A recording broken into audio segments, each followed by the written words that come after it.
Então eu agradeço a disponibilidade, viu, Mauro, de estar aqui conosco no Ponto de Cultura da Casa de Vidro. Agradeço também a vocês, Clara e Camilo, por estarem aqui acompanhando.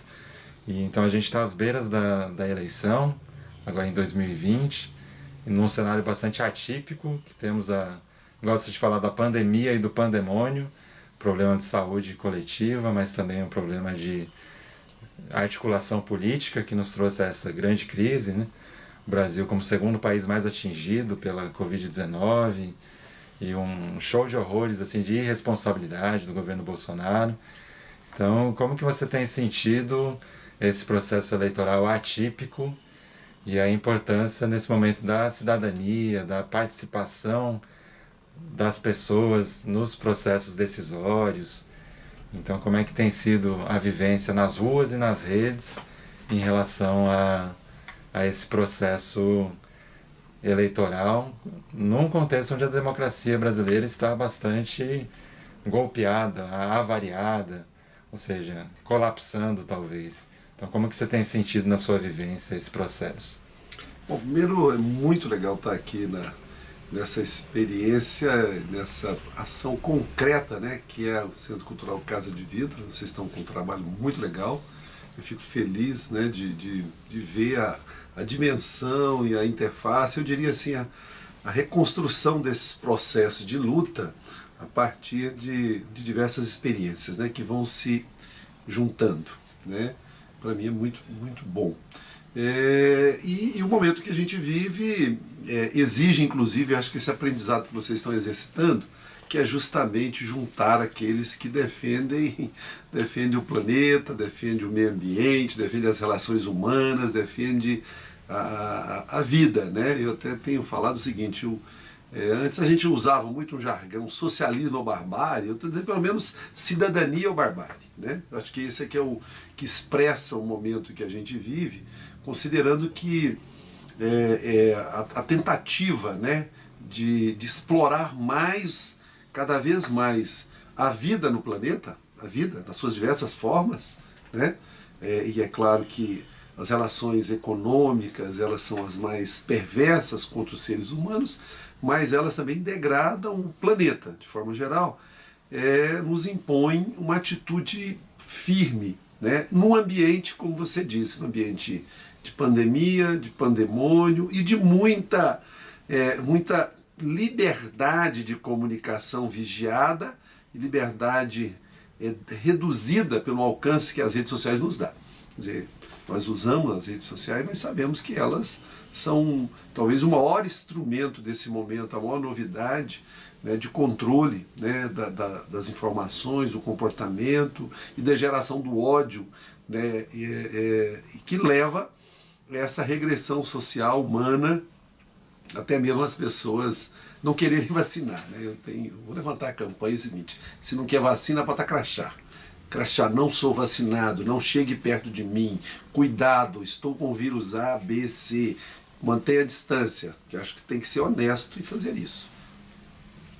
Então essa palavra barbárie, ela tem vindo muito à tona e o governo Bolsonaro parece estar trabalhando em prol da desordem e do retrocesso. E como que a gente pode fazer com assim, forças contra-hegemônicas para construir um mundo alternativo, principalmente nessa questão dos vínculos entre saúde e alimentação? Que eu penso que a crise da Covid-19, apesar de atacar o nosso aparato respiratório, ela tem muito a ver com a alimentação humana, como o ser humano está lidando com a sua produção de alimentos, né, com os agrotóxicos, com a pecuária industrial. Então, como que você enxerga assim, a possibilidade de um mundo mais saudável, né, menos insalubre, e como a gente faria essas uniões entre saúde, nutrição, alimentação saudável, movimentos populares do campo? Como que você enxerga essas articulações? Bom, assim, até pegando bem essa questão da barbárie que a gente falou, a barbárie está diariamente, é bárbaro ver tanta gente passando fome, é bárbaro ver jovens virando escravos de aplicativos, né, que eles não sabem o quanto ganha, como ganha, quando vai ganhar, é um absurdo, né? Agora mesmo, esses aplicativos maiores aí já até retiraram as cláusulas né, de quanto vão cobrar, né, pelo serviço realizado pelas pessoas que têm algum carro à disposição deles. Então, assim, é bárbaro isso, né? E, de fato, isso acontece diariamente.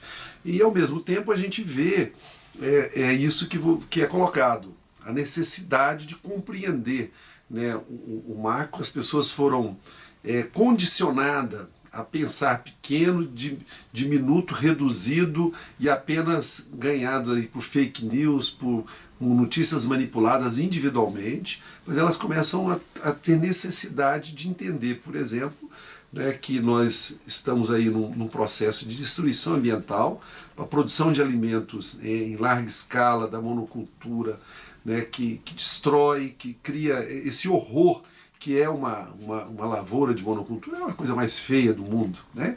Você vê assim quilômetros e quilômetros destruídos sem nenhuma árvore, né? É como arrancar a pele, né, nossa, quando desmata, né? A terra fica ali em carne viva, né? E essas ações hoje, que aí vem do histórico que nós temos na atuação do movimento sindical na saúde, né, junto com a luta pela ocupação da terra de maneira racional, sustentável e diferente, né, produzindo alimentos saudáveis, fazendo com que a agricultura familiar, né, a produção em pequena escala, né, mas em grande quantidade, com milhares de produtores e produtoras, pode de fato abastecer. E quem alimenta o mundo são os pequenos agricultores, né? A grande monocultura, né? A produção de proteína em escala selvagem, como é o confinamento, né? Nem sei se selvagem é o nome mais correto, acho que escala paranoica talvez seja melhor, porque a natureza selvagem ela tem muito mais lógica, equilíbrio, ela tem lógica e tem equilíbrio, né? Então acho que não é bom esse termo.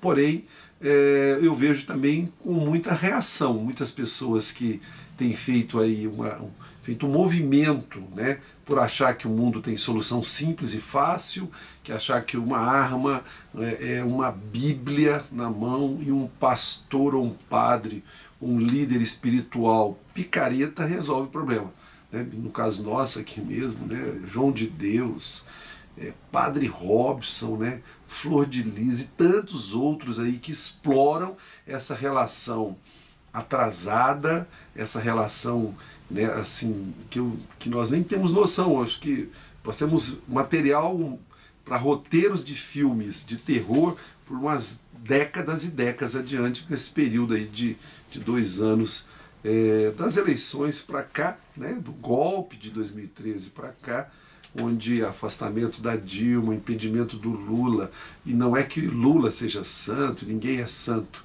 mas o que se tem na verdade é rasgar a civilização. Eu não diria nem que o termo correto é uma sociedade alternativa, na verdade é a sociedade necessária, porque o que se pretende é uma barbárie. Você mencionou então o golpe de 2016, nós estamos vivendo as consequências também do teto de gastos que foi imposto em 2016 pelo mesmo governo que depôs a Dilma, e nós sabemos que, por exemplo, o Sistema Único de Saúde, que a população depende tão urgentemente dele, né, durante uma grave situação, está subfinanciado, perdeu bilhões e bilhões nos últimos anos, e nos últimos dias nós vimos autoridades máximas da República propondo a privatização, né, a entrega disso para a iniciativa privada. Então, como que você lê a necessidade de confrontar esse neoliberalismo, essa noção de Estado mínimo, e voltarmos a defender os serviços públicos essenciais que a população demanda para a sua própria vida, né, para a sua saúde? Então, como que nós vamos fazer na prática essa luta contra, por exemplo, o Paulo Guedes, que é um representante do neoliberalismo mais bárbaro, né? Ele é um admirador de Pinochet, das ditaduras militares que impunham o mercado livre, entre aspas.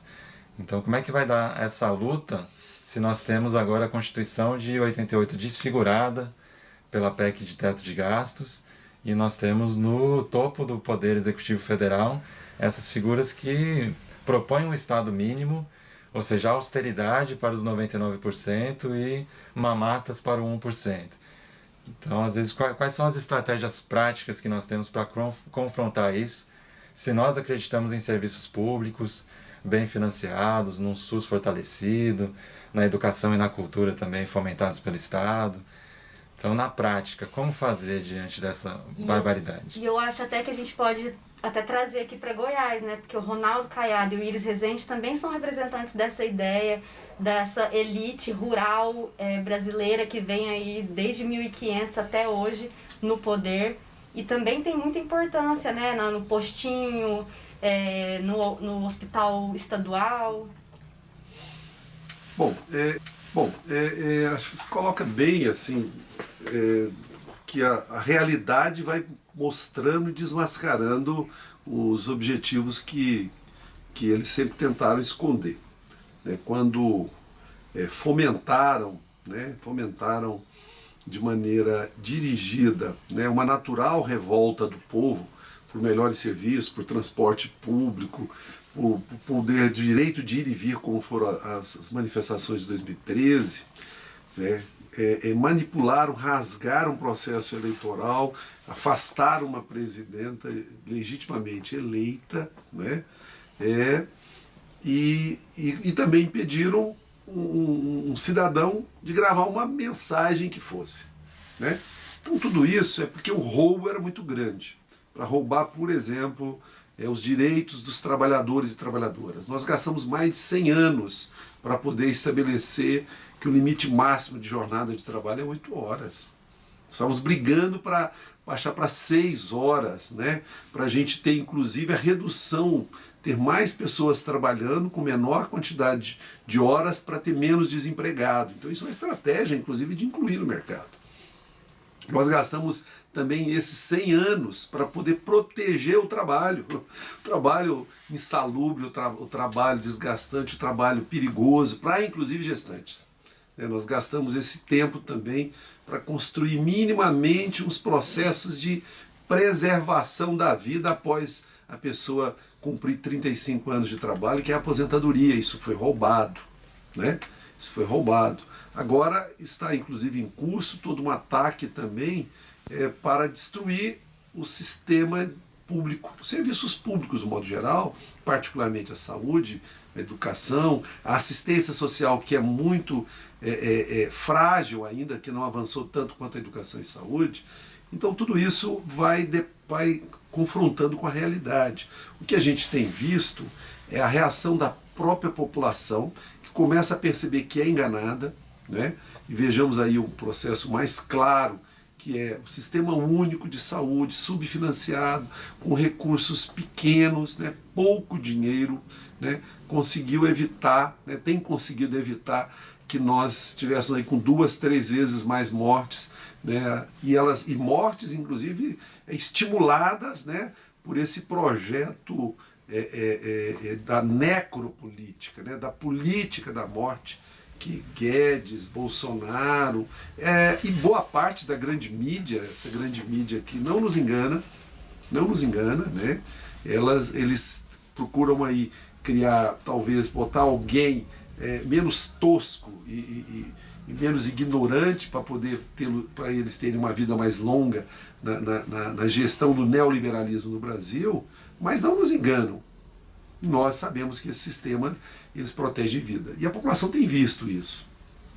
Como candidata a vereadora aqui em Goiânia, eu entendo que é necessário a gente fazer uma unificação territorializada, seja geograficamente, seja por entendimentos e por temas, né? Potencializando as diversas experiências que nós temos, e aí a gente tem capacidade de construir e defender a vida onde ela está acontecendo. Porque assim, aumentou muito, você vê o caso aqui de Goiânia, né? Você tem uns ataques explícitos e claro do caiadismo, que é a extrema direita atrasada, que né, consegue, por exemplo, antes mesmo da pandemia, o Caiado fez uma intervenção no Hospital Geral de Goiânia, no Hugo, aliás, no Hospital de Urgência de Goiânia, no Hugo, de maneira criminosa, né, reduziu o atendimento, retirou trabalhadores lá para beneficiar a empresa que ganha em cima da doença e do sofrimento do povo, que são as terceirizações. Então o Caiado fez isso, né, já na véspera de começar a pandemia, né, e tem feito isso ainda, né, com esses hospitais de campanha, e isso tem mostrado que é o seguinte, tem aí a demanda por mais saúde, e eles fazem negócio com o direito, com a possibilidade de salvar as pessoas. E a Prefeitura de Goiânia é um desastre.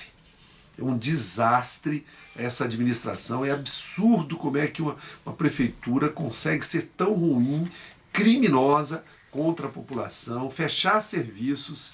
Né? Hoje nós temos uma rede pública, eu trabalho na UPA Noroeste. É criminoso o que o prefeito e essa secretária têm feito, né? Retirou o atendimento pediátrico de urgência na cidade inteira, como se Goiânia fosse uma currutela, e colocou na unidade ali de Campinas, e não tem atendimento, né? Não tem atendimento, ao mesmo tempo que faz aí obras faraônicas, asfalta asfalto, faz projetos que... Eu pelo menos antes até achava que poderia ter algum sentido, mas a maior parte desses viadutos que estão sendo feitos dentro de Goiânia é só para acelerar o próprio engarrafamento. Isso não resolve o problema. E, no entanto, esse prefeito, né, não dá conta, por exemplo, de abastecer as unidades, botar um raio-x. O raio-x tem quase 200 anos, que o ser humano descobriu. Né, uma capital como a nossa não consegue ter raio-x durante a pandemia, né, dado o descaso, né, fora equipes de trabalhadores e trabalhadoras da saúde que precisavam ter, né, manutenção, e aí também junta com isso as próprias privatizações. O que você colocou claramente aí, né, está em curso agora, privatizar o postinho de saúde da sua casa, o agente comunitário de saúde, né, vai para ter lá, naquele lugar ali de que tem uma pessoa hoje concursada, uma pessoa com estabilidade, uma pessoa para te servir e tendo como objetivo a próprio interesse maior, vai ter uma empresa, né, uma empresa aproveitando do seu sofrimento, como elas fazem hoje dentro dos hospitais que estão terceirizados. Né? O cidadão chega hoje num hospital terceirizado, a empresa já sabe quanto ele custa, antes dele pôr o pé para dentro. Antes de pôr o pé para dentro. Aí se for barato e lucrativo para eles, eles passam ele rapidamente. Se for caro e vai reduzir o lucro deles, essa pessoa não entra. Não entra. Basta vocês verem aí, né, uma guerra. Ficou mais de 6 meses um paciente sendo jogado do UAPA, que é o hospital ali de Aparecida, uma terceirizada, para uma outra terceirizada que era o próprio Hugo. Essas duas unidades ficaram 6, 7 meses jogando o paciente lá para cá e não atenderam, até que o Sindisaúde entrou, denunciou, entrou com ações, obrigou essas empresas a poder recuperar a saúde desse paciente. Então, esse processo ele choca com a realidade do povo, né? E que eu tenho certeza que a reação popular ela está bem fomentada e que nós daremos conta de evitar que a regressão a 1920, a 1910, quando apenas a saúde era oferecida de maneira filantrópica, né, para aqueles que, para as pessoas de modo geral, porque, e é importante dizer isso, o SAMU atende rico e pobre. Quando você desestrutura o Sistema Único de Saúde, você vai... mas quando você tiver uma cólica, você tem dinheiro, tem plano, tudo bem. Mas e nas emergências? Né? Então isso vai deixar a população sem o atendimento necessário e a reação tem sido ao tamanho também do ataque. Um pouquinho também sobre as tecnologias que estão entrando muito na nossa vida. A gente tem ouvido falar muito das fake news, que manipulam os resultados eleitorais. Nós vemos também na questão laboral, tem uma precarização do trabalho vinculada à tal da uberização, ou seja, as tecnologias invadem as nossas vidas, mas não necessariamente nós vemos um incremento da cidadania, da consciência crítica. Nós vemos, na verdade, milhões de trabalhadores vítimas do desemprego que caem na precarização e que se tornam ali reféns da Uber, da iFood, dessas grandes empresas que lucram com esse sistema dos aplicativos e ao mesmo tempo a comunicação é um pouco refém do Facebook, do Instagram, do WhatsApp, que são um grande conglomerado midiático. Então eu queria que você também tentasse comunicar um pouco sobre como essas novas tecnologias estão mudando a nossa vida social, mas não necessariamente nos fazendo avançar enquanto civilização, porque elas têm gerado precarização do trabalho, têm gerado novos conglomerados midiáticos, como o Facebook, o Google, e tem gerado essa preocupação com a desinformação. A gente vive numa sociedade da desordem informacional, onde parece que a mentira ela tem pernas, ao contrário do que se dizia, que a mentira tem pernas curtas, a gente está vendo que a mentira tem pernas longas. E os estudos estão mostrando que você publicar uma reportagem verídica na internet, ela tem muito menos chance de viralizar, no bom sentido, do que uma mentira sobre o kit gay ou sobre qualquer tipo de calúnia ou difamação ou discurso de ódio. Então não sei se a Clara também quer comentar sobre isso, mas como que a comunicação social e o mundo do trabalho estão sendo impactados por essas tecnologias. Como você faz a leitura disso? Eu acho que essa pergunta aí já é bem complexa assim, para responder, né? Pode Super extensa. Tá bom. Olha, nós estamos passando por um período do mundo onde o grau de exploração ele é intenso. Intenso. O uso, né, das próprias tecnologias, do conhecimento para retornar à escravidão, implementar a exclusão, né, e a concentração de renda é o objetivo. Então, isso tudo, eu tenho uma observação que diz o seguinte: nossa, nós, o povo que defende a cidadania, a dignidade, defende a vida, é muito despreparado. Não é que nós somos despreparados.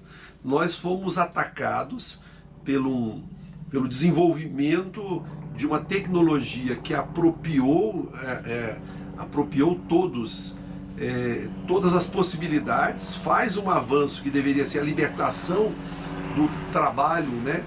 Nós precisaríamos desenvolver tecnologia para libertar o ser humano do trabalho, o ser humano, quem sabe, né? Eu tenho uma imagem da nossa, do movimento sindical do início do século XX, que era um relógio, assim, 1/3 do tempo para você dormir, 1/3 para você trabalhar e 1/3 do dia para você fazer as suas coisas, as coisas lúdicas, para estudar, para tudo, né? E, no entanto, o que nós estamos vendo é, de fato, o aprisionamento, a escravidão, né? Então, portanto, isso foi muito montado, isso foi muito estruturado, né? Você gera o desemprego e oferece. A única coisa que oferece para as pessoas, eu digo, né?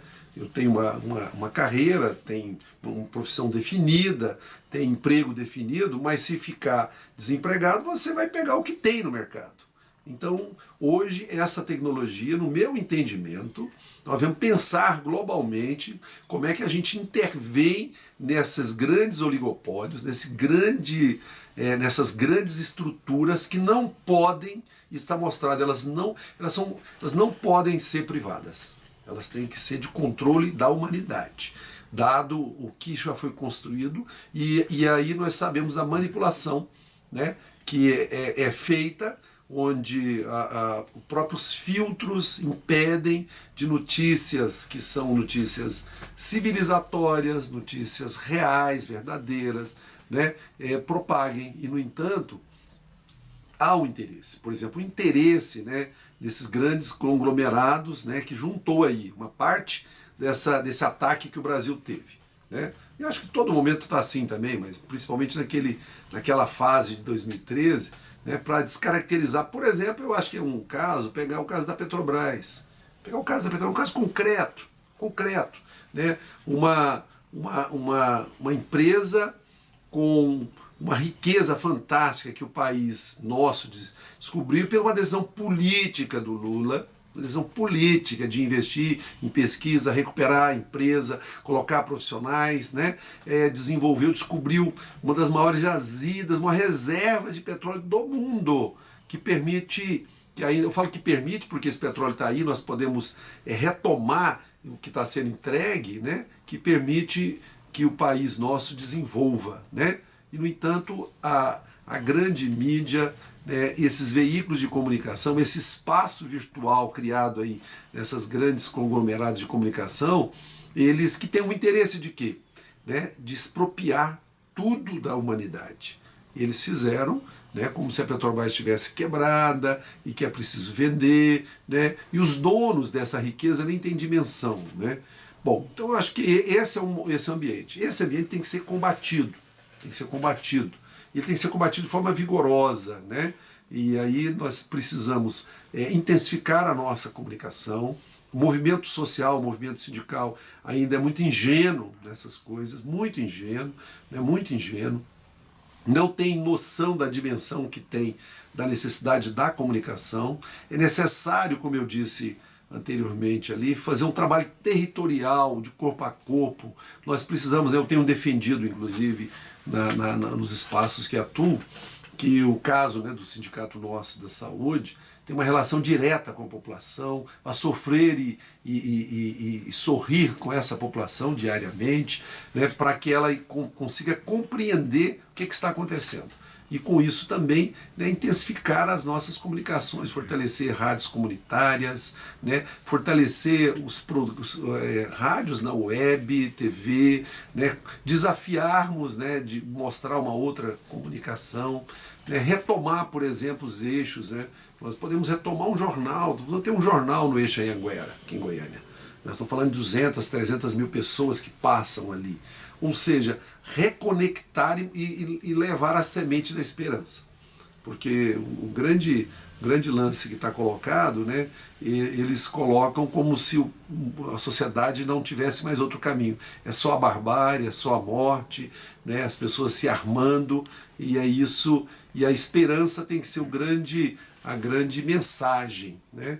A esperança de que da gente ter uma vida tranquila, em paz, calma, né, que nós podemos ter, considerando inclusive a apropriação da humanidade da tecnologia disponível. Porque o conhecimento, amigos, o conhecimento é da humanidade. Né? Nenhum conhecimento pode ser apropriado da forma como tem sido. Eles precisam ser respeitado as necessárias sustentabilidade financeira de qualquer invento, qualquer pesquisa, porém ele não pode ser objeto, né, objeto de escravidão, não pode ser objeto de exclusão e muito menos de destruição do planeta. Porque o que nós estamos vendo de fato a destruição do planeta. Até levanta a tese de que esses caras já devem ter descoberto um outro planeta. Né? Deve ter tecnologia suficiente para qualquer hora falar, chegou no limite, vamos embora. Né? E aí nós temos que fazer o inverso. Né, preservar. Isso faz-se profundamente, necessariamente, com luta política. E aí eu quero mandar uma mensagem assim, me perdoe a franqueza, mas nós não podemos ter ingenuidade, tem que ter luta organizada, partido A, partido B, seja em qualquer partido. Né? E se você está no movimento social, escolha, porque é triste ver quem sofre quando chega nas eleições, adere a esses grupos aí que estão destruindo a sua vida. É muito triste isso. Isso mostra, né, o analfabetismo político de quem está na linha de frente, porque eu estou falando de lutadores e lutadoras que estão aí tentando botar a sua cultura no dia, fazendo uma batalha de rap, que seja, né? Uma batalha de rap, ou mesmo aqueles que estão na cultura nossa popular. Você vê que nós temos a riqueza cultural aqui em Goiânia, fantástica, mas elas não podem ser expressadas, as pessoas fazem quase que clandestinamente. Aí quando chega nas eleições, né, cai no engodo do Novo, cai do engodo do Patriota, cai do engodo do Avante, cai no engodo dos Democratas, e é absurdo isso. Né? Eu acho que precisa muito que os nossos intelectuais orgânicos também ajudem a organizar essas informações e até para soltar um manual simples. Quem é quem partidariamente nesse país? Né? E como é que está acontecendo no seu município? Porque não adianta, amigo. Jabuticaba, pé de jabuticaba, só dá jabuticaba. Não tem jeito, não tem como um partido fascista produzir alguma política pública de interesse para a população. Né? E aqui não estou dizendo que o PT é o melhor partido, é o partido que eu escolhi, tem coragem de defendê-lo e também coragem, e faço isso permanente, de criticar, de produzir informações melhores, mas tem que ter lado. e esse lado hoje é mais do que nunca necessário, porque nós corremos o risco, né, todos nós sabemos, dada a desigualdade no Brasil, a fome, dessa fome ser instrumento, inclusive, de popularizar, né, essa prática política que aqui está no Brasil, e aí a gente vai ter de fato instalada a barbárie. A gente está falando aqui que a gente está se aproximando cada vez mais dessa barbárie, e você falou agora da comunicação, e essas empresas midiáticas, né, a Globo, a SBT, essas empresas grandes, elas recebem na concessão pública delas muito dinheiro, muito investimento público, né, para elas fazerem esse trabalho de desinformar a população, ou pelo menos de não fomentar um pensamento crítico nelas, né? Então eu queria saber, e quem faz a comunicação alternativa, né, a Casa de Vidro, Jornalistas Livres, a Rádio dos Trabalhadores, tem que ficar muitas vezes ali tirando do seu próprio bolso para tentar fazer uma contranarrativa, e a gente sabe que o dinheiro nessa sociedade é o que vai fazer com que determinado pensamento consiga alcançar as pessoas, né, com investimento. De que forma é que as políticas públicas precisam ser voltadas também para essa comunicação alternativa? No trabalho da vereança, lá na Câmara dos Vereadores, o que é que dá para ser feito para estimular um pouquinho mais que esses trabalhos de quem tenta criar um pensamento crítico nos cidadãos para exercer sua cidadania possa, de fato, ganhar mais espaço? Eu acho que é importante a gente lembrar que nós tivemos uma experiência, né, aí de 2003 a 2015, né, pode dizer assim, praticamente 2015 e 2016 a gestão da Dilma não existiu, né, podemos falar assim, mas esse período foi um período onde poderíamos ter feito melhor para a comunicação em massa da sociedade, e houve um vacilo monstruoso do nosso governo sobre isso. E o exemplo, quando eu era deputado, nós tivemos que fazer uma briga intensa para poder garantir uma concessão de TV para a Universidade Federal de Goiás. E só fomos conseguir depois que a gente espremeu a igreja que tomou o canal da universidade. A igreja tomou o canal da universidade e a gente não conseguia convencer o nosso governo. Tivemos que espremer os religiosos aqui, né, os religiosos, para poder eles convencer o próprio governo nosso. Então, assim, uma infantilidade, um vacilo tremendo, e que numa guerra, numa luta de classe dessa, a gente paga caro. Paga caro. Vê o exemplo aí da própria regularização da TVT, a TV dos Trabalhadores, um projeto antigo e que demorou os 2 governos do Lula, e assim mesmo ela mantém-se lá hoje pelo financiamento, de fato, do movimento sindical. Então acho que é importante registrar isso, né?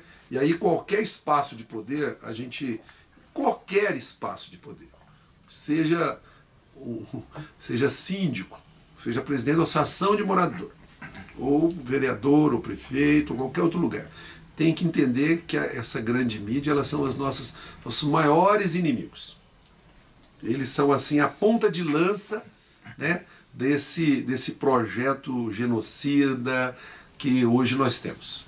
Portanto, nenhum centavo para esse povo. Em qualquer circunstância, é claro que a gestão municipal ela vai ter que comunicar com a massa, mas ela tem que construir para o futuro. Então, eu entendo que esse é um processo grande. Mas existe um caminhar aqui forte, que somos nós mesmos, os movimentos que nós temos, e essa parte da sociedade que compreende a importância da comunicação, né, da comunicação real, da comunicação verdadeira, né, chamada comunicação alternativa, né, mas eu diria essa comunicação verdadeira, né, que nos permite ter uma visão de mundo diversificado, né, e aqui nós não queremos impor uma única notícia, uma única informação, nós queremos que as pessoas tenham acesso a 3, 4 narrativas do mesmo fato, para que ela possa, a partir daí, criar a sua opinião. Então, mas nós aí, eu cito concretamente, o movimento popular sindical, né, organizado, os nossos militantes nas diversas áreas, nós temos que entender que é preciso a gente financiar a nossa comunicação. Nós precisamos financiar a nossa comunicação. quando estive na presidência da CUT aqui em Goiás, desenvolvemos um pouco isso, implementamos lá a Rádio Trabalhador, mas ainda com muita dificuldade, porque o movimento sindical, que está em vias de ser extinto no Brasil, se não houver uma reação, né? Um movimento sindical que está sendo atacado, ele não pode continuar com as armas de comunicação antigas, com estilingue rebentado, para enfrentar esse poderio que nós estamos vendo aqui. É um poderio assim, que nós nem conhecemos o tamanho dele. Nós nem conhecemos o tamanho dele. Então eu diria que a gente precisa fazer isso. Os espaços que a gente conseguir numa Câmara de Vereador ou no prefeito, usar esse espaço para que essa comunicação ela seja fomentada, né? Fomentada, e também transgredir. Eu acho que nós temos que transgredir. Não dá para você acreditar que eles montam uma estrutura como essa para poder controlar a humanidade, né? Para controlar o povo, vai deixar brecha para nós. Não vai. Não vai. Eu acho que nós temos que transgredir, temos que agir de forma a libertar o povo, né? Libertar a humanidade desse aparato, né? Esse aparato midiático, violento, agressivo, inescrupuloso, que não tem limite e precisa ser controlado. E aí, experiências de todas as formas, né? De todas as formas, né?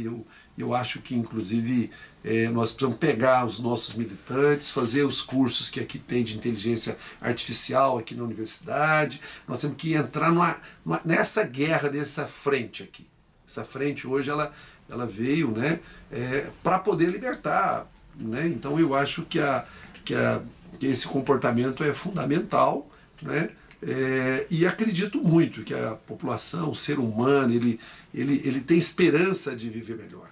E à medida que nós também desenvolvemos esses processos, né, veja bem, a experiência da Revolução Russa, né, o Partido Comunista lá tinha centenas de jornais sendo editados ao mesmo tempo, né, para poder fazer a informação chegar no território e, com isso, criar as condições que o avanço, né, da burguesia e tudo que tinha ali na Rússia pudesse ser derrotado. E nós temos que pensar, e aqui não é repetir, copiar, mas é criar caminhos novos e, de fato, eu acredito que fortalecer, por exemplo, no caso aqui de Goiânia, vamos pensar bem simples, né? A Rádio Noroeste. Né? A gente constituir um canal virtual aqui de grande audiência para passar documentários, para passar uma outra vida, né? Passar uma outra vida, usar as tecnologias que nós temos de retransmissão, não é verdade? Fazer oficinas, trazer esse povo para nós. Enquanto candidato a vereador, defender o seguinte: nós precisamos botar internet de qualidade em toda a cidade. Hoje, internet chega a ser mais importante do que uma rua. Imaginemos alguém morando em Goiânia, essa é uma rua. Onde é que você mora? Não tem rua. Né? Hoje, onde é que você mora? Não tem internet. É a mesma coisa, você não mora. Você não mora aqui. Né? Então isso é uma situação que precisa ser modificada. É uma luta longa, né? Ao mesmo tempo fazer com que os movimentos se unifiquem em torno de uma pauta civilizatória, dado o momento que a gente vive. Agregando, é claro, além de todos os ataques que nós já temos, de saúde, educação, assistência social, emprego, mas na comunicação ela é fundamental para a gente libertar o nosso povo, né, que é hoje usado de bucha de canhão contra os seus próprios interesses. Essa é dura, já que nós estamos aqui num ponto de cultura, e recentemente nós tivemos também muitas más notícias para a cultura no governo Bolsonaro. Para começar, a extinção do Ministério da Cultura e a submissão da Secretaria de Cultura ao Ministério do Turismo, ou seja, toda uma manifestação de desprezo pela cultura, como se ela fosse secundária ou terciária, né? Então, o que você teria a dizer para, digamos, os agentes culturais em Goiânia que estão passando por dificuldades? A gente sabe que veio a Lei Aldir Blanc para tentar socorrer, mas a gente está vendo os artistas com muita dificuldade de sobreviver, principalmente aqueles que dependem de espaços, né, de veiculação da sua arte, nos pubs, nas casas de show, né, a galera do cinema com dificuldade com as suas produções. Então, qual que é a importância dos agentes culturais que se expressam em várias linguagens, desses agentes culturais da cultura periférica, da cultura popular, da cultura alternativa, na criação de uma cultura mais polifônica, porque tem uma pensadora chamada Vandana Shiva que ela fala muito do perigo da monocultura da mente. Se a gente tem o perigo da monocultura, que é o latifúndio, que planta só um tipo de semente transgênica, mas a gente tem o perigo de uma sociedade que tem a monocultura da mente.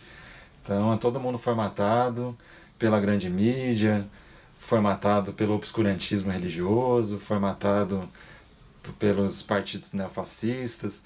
Então, como você vê a importância desses agentes culturais contra-hegemônicos de várias linguagens para a criação de uma sociedade mais diversa, né, mais polifônica? Olha, assim, a cultura é tão importante do tamanho do ataque que ela tem sofrido, né? Se ela não fosse importante, se ela não fosse libertadora, se ela não mantivesse a individualidade, a identidade, ela não seria tão atacada. Ela não seria atacada. Portanto, assim, defender hoje a cultura, e inclusive, né, na experiência concreta que tenho, utilizar a cultura como um instrumento contra-revolucionário, né, um instrumento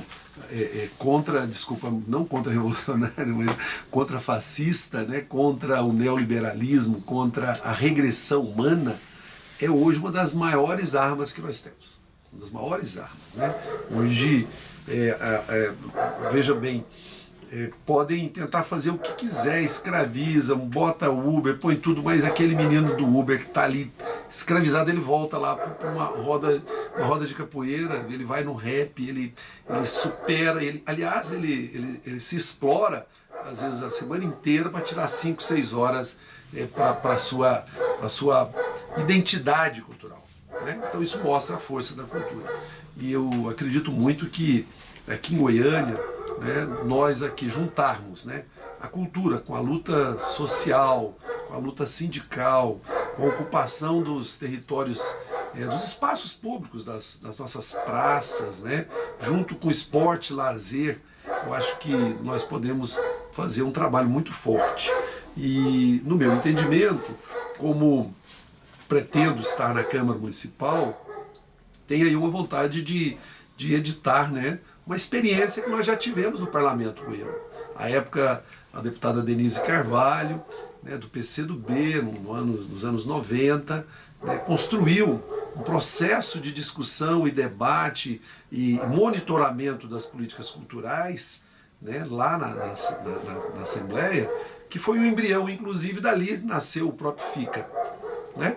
E agora eu acho que o Parlamento ele não tem como papel executar as políticas de cultura ou outra qualquer, mas ele tem o papel de monitorar, de fazer o debate e de acompanhar os processos evolutivos necessários que a sociedade tem. Então, num papel aqui mais reservado especificamente a parlamentar, a gente espera fazer isso. E no nosso projeto, junto aqui com a Adriana Cossi, que tem uma pegada muito forte de fortalecimento do papel das políticas públicas, sobretudo para a cultura, como instrumento, inclusive, importante para a gente ter uma interface na redução da violência, né? na própria fortalecimento da nossa comunidade, né? Na capacidade de fazer uma relação intergeracional, porque a cultura permite isso, né? Porque, e aí contrapondo esse caminho, né, violento, esse caminho violento da monocultura mesmo, né? Esse caminho violento onde as pessoas serão formatadas pelo interesse ali de quem está controlando tudo, né?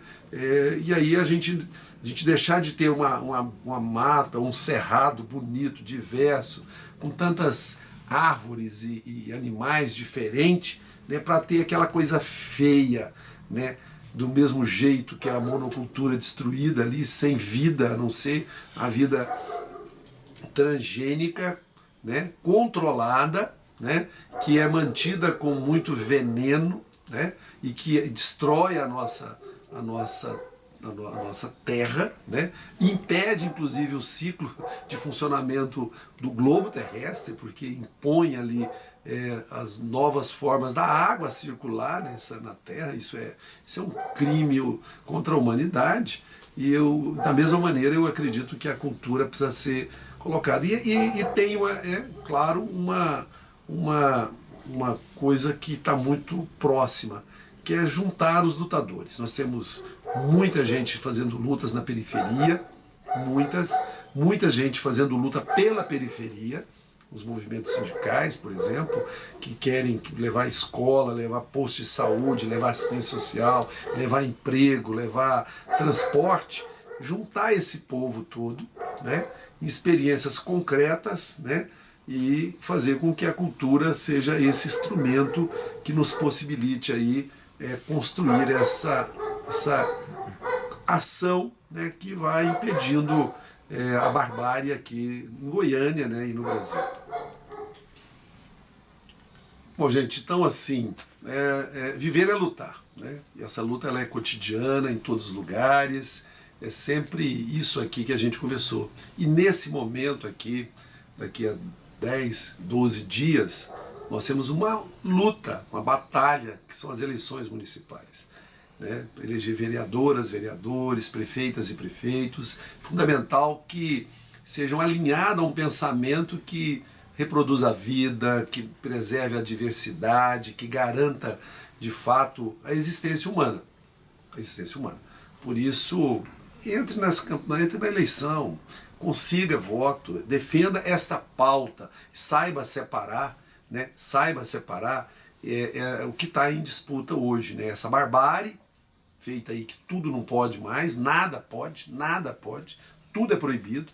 Tu vai ter que ter armas, prisões, impedimentos, escolas fechadas, né?